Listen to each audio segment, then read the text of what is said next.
हे दोस्तों, आपका फिर से स्वागत है। आशा है कि आप सभी अच्छा कर रहे होंगे।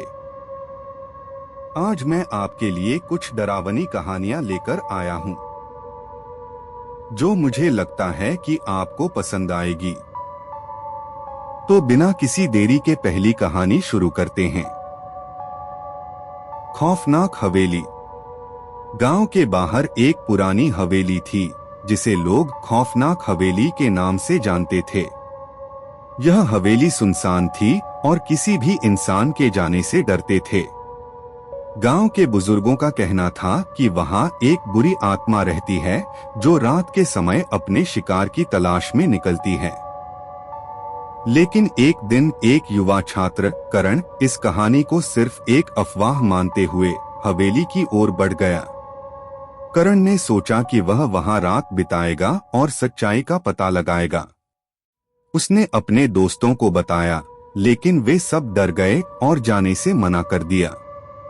करण ने फिर अकेले ही उस हवेली की ओर कदम बढ़ाया। हवेली के दरवाजे पर पहुंचते ही उसने देखा कि दरवाजा थोड़ा खुला था।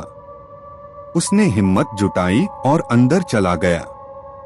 हवेली के अंदर का दृश्य डरावना था।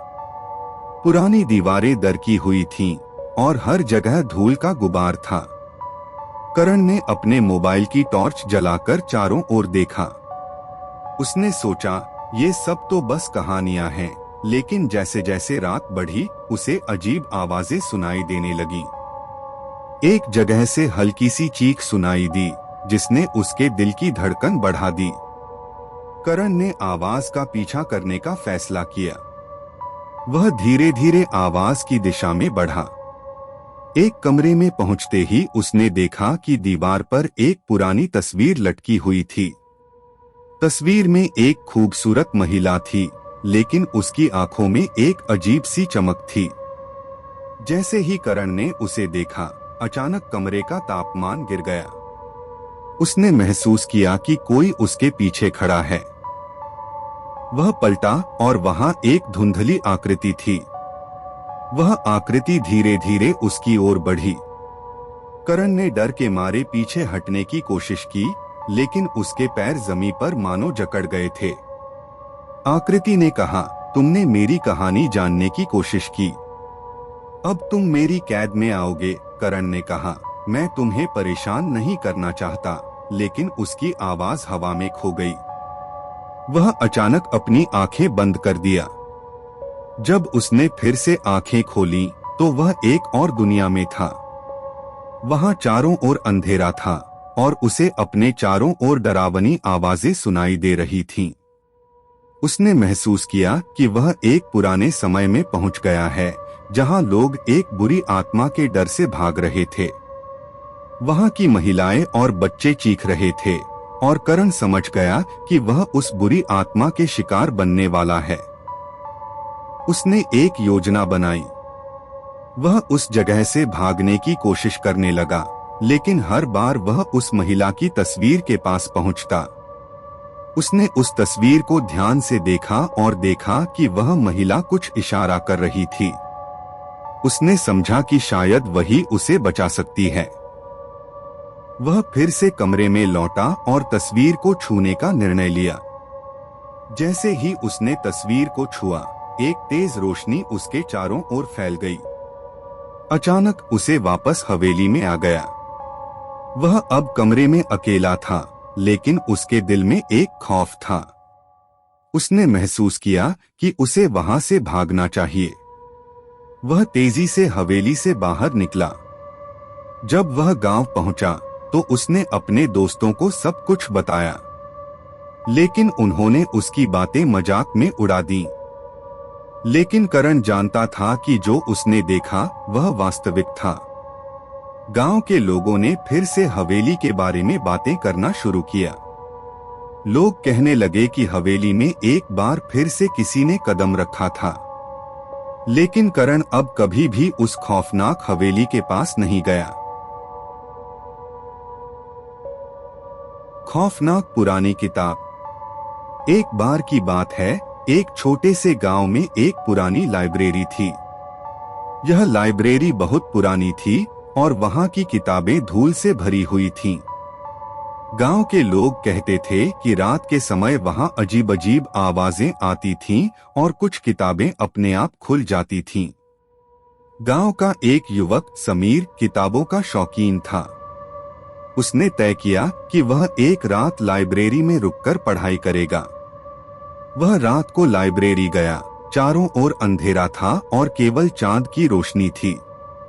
उसने एक टेबल पर बैठकर पढ़ाई शुरू की, लेकिन उसे लगा जैसे कोई उसे देख रहा है। कुछ समय बाद उसकी नजर एक पुरानी किताब पर पड़ी। किताब के ऊपर एक धूल भरी परत थी और उसका कवर बेहद आकर्षक था। जब उसने किताब खोली तो उसे अंदर कुछ अजीब चित्र और संकेत मिले। जैसे ही उसने पढ़ना शुरू किया, अचानक उसकी आंखों के सामने अंधेरा छा गया और उसे महसूस हुआ कि वह कहीं और चला गया है। वह एक पुराने जमाने में पहुंच गया, जहां उसे एक खौफनाक जगह का सामना करना पड़ा। वहां लोग डर के मारे भाग रहे थे और एक बुरी आत्मा उन पर हंस रही थी। समीर ने समझा कि यह वही आत्मा है जिसे किताब में बताया गया था। वह डर के मारे चिल्लाया, मुझे यहाँ से बाहर निकालो, लेकिन कोई सुनने वाला नहीं था। समीर ने हिम्मत जुटाई और वह किताब को वापस खोलने की कोशिश की। जैसे ही उसने किताब को खोला, सब कुछ बदल गया। वह फिर से लाइब्रेरी में था, लेकिन अब वह अकेला नहीं था। वहां एक धुंधली आकृति खड़ी थी। समीर ने उसे पहचान लिया, वह वही आत्मा थी। आत्मा ने कहा, तुमने मेरी किताब पढ़ी, अब तुम्हें मेरी सजा भुगतनी होगी। समीर ने डर के मारे किताब को फेंक दिया, लेकिन आत्मा ने उसे पकड़ लिया। उसने कहा, तुम मेरी कहानी का हिस्सा बनोगे। अचानक समीर को एक तेज धक्का लगा और सब कुछ अंधेरे में खो गया। जब गांव के लोग सुबह लाइब्रेरी पहुंचे तो उन्होंने समीर को नहीं पाया। वहां केवल वही पुरानी किताब पड़ी थी। लोग आज भी कहते हैं कि अगर कोई उस किताब को खोले तो उसे समीर की आवाज सुनाई देगी, जो मदद के लिए चिल्ला रहा है।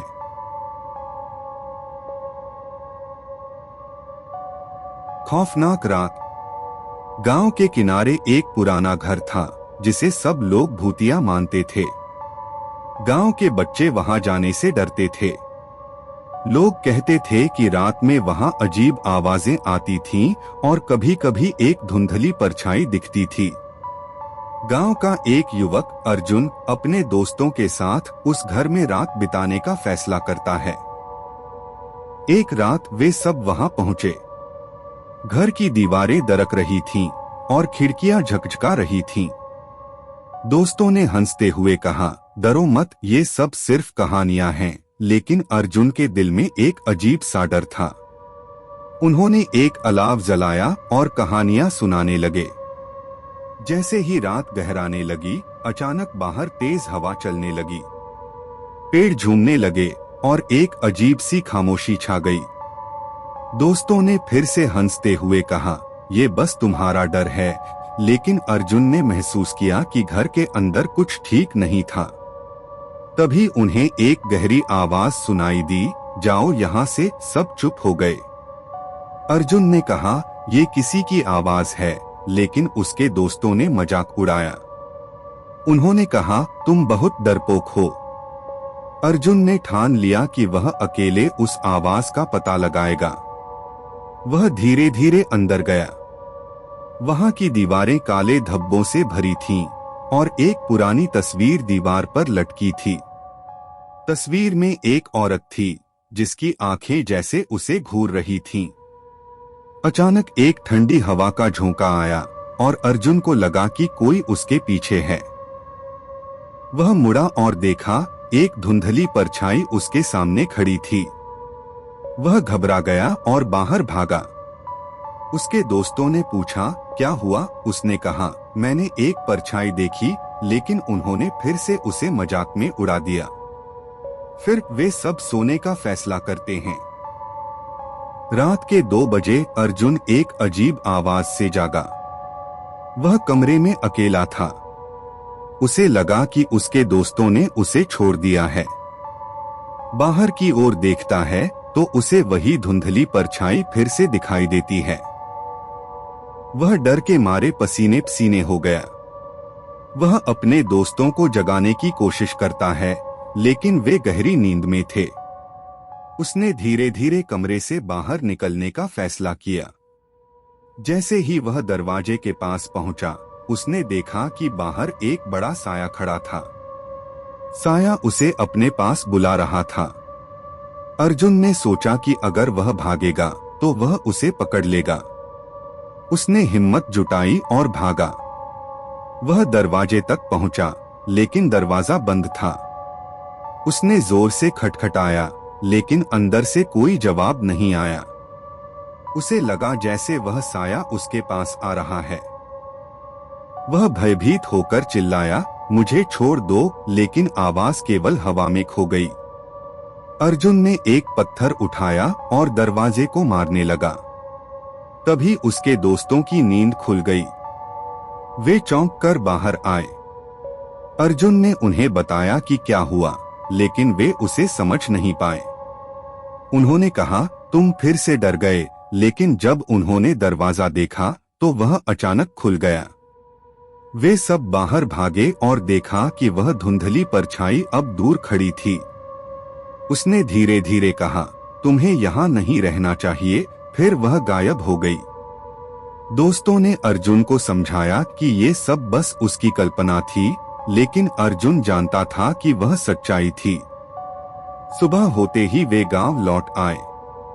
अर्जुन ने ठान लिया कि वह कभी उस घर के पास नहीं जाएगा, लेकिन वह जानता था कि उस रात का खौफ उसे हमेशा याद रहेगा।